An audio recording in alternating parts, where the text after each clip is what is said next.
Traveling with a travel buddy is way more fun and way less expensive. Let me tell you what I mean by that. I'm Nick, I've been traveling for a while now, I'm trying this digital nomad lifestyle and I'm sharing my experiences with you so you can have a better experience yourself. What I figured out while I was traveling, while I was looking at other people traveling, is if you're traveling with a travel buddy, you're more likely to succeed in this longer term traveling game. And I know you can travel solo, don't get me wrong, you can do whatever the fuck you want. If you want to save up a little bit of money, you want to travel for longer periods of time, probably need another person to hang out with because you will go mad. So basically I'm traveling with my girlfriend, I'm traveling with Anastasia, we're having fun together, and this allows us to split the bills. First of all, it's just 2 times cheaper for us to be in one hotel room. Same for food, we can buy food in bulk, we can just cook it, we can eat it together. If we're taking an Uber, it's cheaper for us to take an Uber together. That's just one thing, and it's a financial thing. And let me tell you a story. I was talking to my friend, and we were in South Africa together, and I asked her, so what's your next destination? What do you actually want to do? She was like,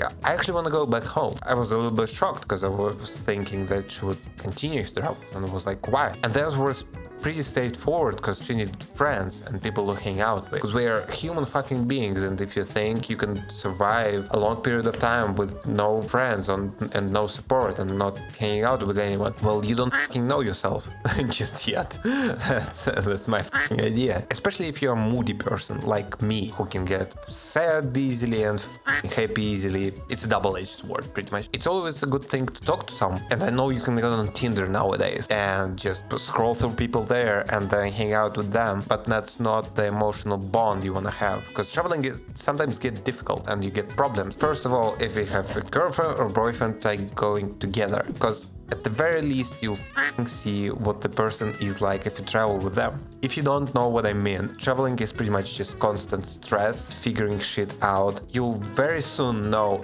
if the person is good at his core and trying to be helpful and trying to keep your relationship, and you're fighting as a team, or you're just 2 people on 2 different sailboats trying to sail in 2 different directions, and you want different things in life. If you travel with a person, it's a very good way and a fast way to see who they actually are. And this idea was tested by me and it worked for me over the years, time and time again. That's first thing. If you can convince your loved one to come with you, you'll kill 2 birds with that one stone. You'll figure out who they actually are as a person, and then you'll have to spend less money and you'll get some emotional support from them, and it won't be that scary at the end of the day. The second thing is convincing your friends. You will not be getting this type of emotional support because you're friends at the end of the day. You're not trying to be together, but it may be more fun. But just keep in mind that people are different and they change like that when you travel with them. Traveling with a friend might work if you are a really good friend, and I couldn't do that. It's too much of a good thing with my friends and I, for the most part. If I hang out too much with them, we start getting on each other's nerves, because we're very active when we hang out, laughing non-stop and just jokes all the way, and there is no way to work at that time, and then I get anxious about working and actually missing out on the work stuff I gotta be doing on making videos and all of that, and they have their own problems. Traveling with a buddy who's a friend will get you far enough. The last option, if you got none of those, and I don't know how that works, and I don't really know if it helps or not, but there is this website, it's called Nomad, and it's basically just a platform for everything on travel, and especially on longer term travel. There are hundreds and hundreds of people on this platform writing reviews about all the cities, like starting from internet speed and ending with housing price. There is also a new button, and I discovered it a couple of days ago, called Travel Buddies, and you can swipe people left and right who are looking for travel buddies or just want to meet in different cities. This way you'll at least save some of the money. I know that's just hanging out with a stranger and getting to know each other, and I know this can be a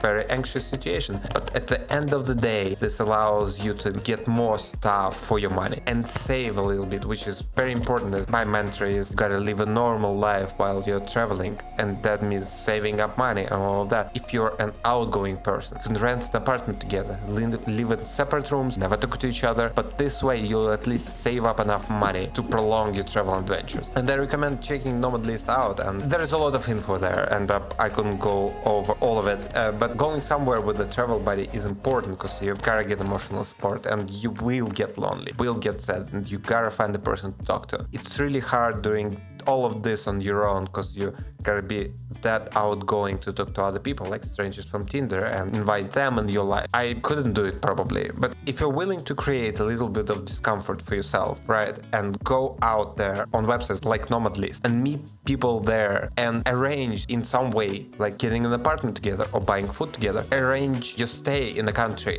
especially if you watch my other videos. I talk about like this isolator, when you accumulate your money in like cheaper countries and then you go to those more expensive countries for a shorter period of time, and then you rinse and repeat that. If you can go on Nomad List and at least talk to those strangers and figure out a way for you to get an apartment together or something like that on Airbnb, for example, you'll save up more money, you'll get more experiences, and you don't have to become friends with them. That's my entire idea. You can get a 2-bedroom apartment and never see each other, but you'll get a 2-bedroom apartment for a cost of a studio apartment that you would have gotten yourself for this money otherwise. I don't know if this fucking idea might make sense, but I've seen time and time again people going home at some point in their travel because they feel sick and they don't feel the community and they don't think that they can do it any longer. It doesn't make sense for them, and they miss the people they hang out with and they miss the social support around their life.